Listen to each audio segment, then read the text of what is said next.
সমগ্র রাজস্থানকে তুলে নিয়ে আসা।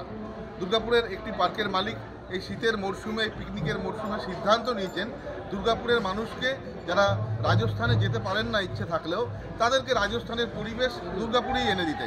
তাই সেই রকমভাবে রাজস্থানের যা যা পাওয়া যায়, সেই রাজস্থানের সমস্ত জিনিসপত্র, রাজস্থানের যেটা সংস্কৃতি, সেখানেও এখানে তুলে ধরা হচ্ছে। রাজস্থানের খাবার দাবার থেকে শুরু করে যা যা হয়, রাজস্থানে আপনারা যা যা পান সব কিছুই পাবেন দুর্গাপুরের এই আনন্দ পার্কে। এবং 10 দিন ধরে চলবে এই উৎসব। এখানে দুর্গাপুরের মারোয়াড়ি কমিউনিটির তো তারা আসেনি, এবং বিভিন্ন জেলা থেকে বিভিন্ন রাজস্থানী ভাষাভাষীর মানুষরা আসবেন, এবং দুর্গাপুরের মানুষজন তো আছেন, তারা এই উৎসবে সামিল হচ্ছেন। আমরা চাইছি আমাদের পারপাস শুধু একমাত্র একটাই, যে আমরা আমাদের রাজস্থানী কালচারকে প্রমোট করব, যেহেতু আমরা একটা মারওয়াড়ি সমাজ এখানে কাজ করছি।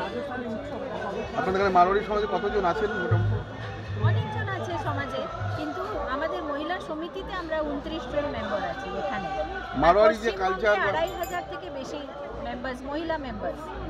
हठात कर हम लोग बहुत जन, हम लोग का मन में विचार आ रहा था कि राजस्थान में कल्चर पर कुछ किया जाए। कलकत्ता में होता है, बहुत सारे लोग देखते हैं, तो यहाँ पर फिर सबने, हम लोग का जो मारवाड़ी समाज है, सबने बोला हम लोग करना चाहिए, तो सब हम लोग मिलकर फिर ये प्रोग्राम को ऑर्गेनाइज किया। কী হচ্ছে এখানে? यानी प्रचुर प्रोग्राम में बहुत सारा कुछ हो रहा है।